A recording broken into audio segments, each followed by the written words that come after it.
I mean, I respect the bodybuilders of today, but it is really, really, and this is a subject we could talk about. What do you think of the conditioning of today's bodybuilders compared to the conditioning of guys like yourself? Because I feel bodybuilding peaked in your era. Like I Mm, brought in the definition and the hardness, and then what happened is then you and Ronnie Coleman brought it to another level because then you had the size, but you also had the hardness. yeah, the And cross I striations. have to say, I just don't see it. And there are some exceptions to bodybuilders today. Mm, I mean, I just don't see it as much, and I'm just wondering why that's happening to today's bodybuilders. yeah. Um, it's just it's just a different time, man. And I agree with you because we had ripped glutes.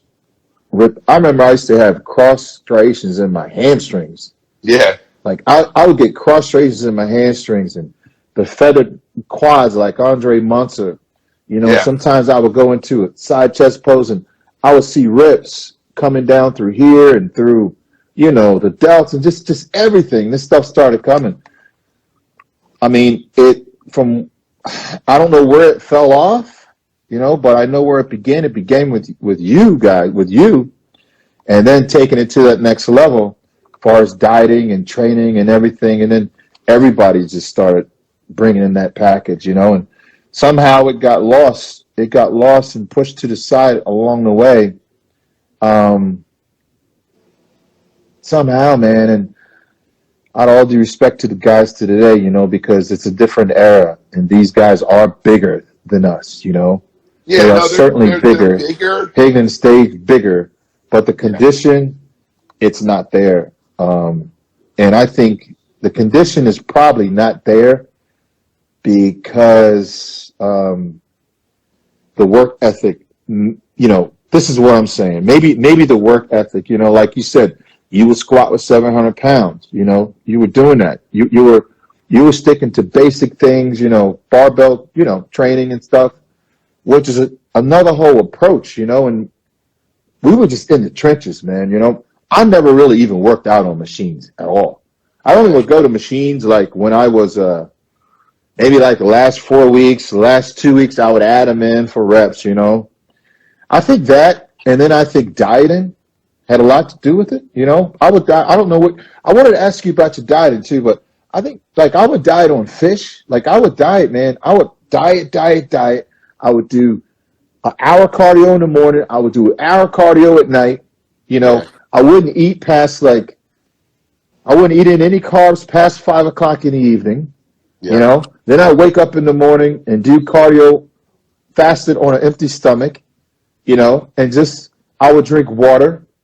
I wouldn't have all this other mixed stuff. Like I wouldn't eat steak. I was gung ho into just all out dieting. And when I did it all out. And I really suffered with my dieting. And I don't know if the guys are suffering with that dieting like we did. I don't know how you died. Did you diet on fish no, or? I dieted. I had all macronutrients. I would say it's more like a 40-40-20. I did Mm, take in carbs. I did watch like simple carbs. I wouldn't take in fruits. Very little. Mostly sweet potato, rice, oatmeal as my carbs. My mm, protein was higher. I did cut my carbs later in the evening. I didn't have to do as much cardio. I had a mm, very fast metabolism. yeah. But I still had to diet. Still like anything, I had to diet really hard. And it was, looking at myself to get in that condition. It Did you seems ever like cheat on your diet or no? I didn't really cheat. I was pretty much like Uh, just focused. Sometimes actually, and this, sometimes cheat meals are something that's actually helps you. yeah, When you're yeah. really depleted, you have that one cheat meal, and then Hmm. it revs up your metabolism, and boom, you start losing weight because you Yeah. get to a sticking point. So I did do that, but it was more like it was a planned cheat that I Hmm. did. So I never did anything just like going off my diet. But I just see today's bodybuilders, and you know, they just, like I What? said, lost that. Yeah. But I still respect the champions because there's a lot of great champions. I think Brandon Yeah. Curry has got a great physique, great look. I feel he can be better, but Yeah. he's a Mr. Olympia's first time, so I believe he will improve. You know, You know what I feel like sometimes when I do see these guys out there on stage? I feel like, and I wish I could spend 3 months with him to get him ready for a show. I know, yeah, Right? yeah. So you should. That's what I you should always, do, right? yeah. And But then I don't even like and then even with the posing, right, Richie? I mean, I saw uh, your posing routines. I mean, posing. what You was were a it? great poser The too. final countdown, right? Wasn't this one of your Yeah, the songs? final countdown. That was awesome, man. Yeah, Um, I mean, you spent time on your posing, right? that's another thing that bodybuilders today don't do, and it's a shame because it's a lost art. Yeah, And that's what that at least should come back. Guys are going on stage like if they were doing a guest posing, and they're going on both sides of the stage, going like this, doing hitting a shot, going to the other side. yeah. You had aesthetics, and you would do some really cool poses. And these guys are just doing basic poses and not really doing Yeah. anything to wow the judges. And I went. I don't know if you weren't there because of the pandemic that already started at the Arnold. I went to the Arnold Classic because we Mm-hmm. sponsored the Arnold Amateur, and I got to watch Sergio Oliva Jr. And he's, even though he's a younger guy in today's era, he's old school, Mm-hmm. and he did a fantastic posing routine. Wow.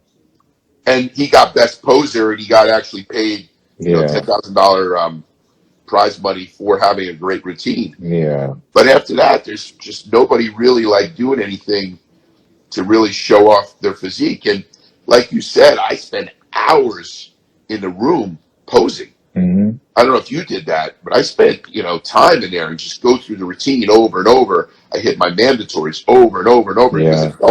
it made me harder. Yeah. I wish they would bring that back and actually judge it, because I think it would add some, it would just add another level of respect to the sport that's in entertainment, but also just it deserves it because that's the history of the sport. Yeah. It was built on Lee Haney's routines, Arnold Schwarzenegger's routines. I remember those poses that you guys would do like it was yesterday.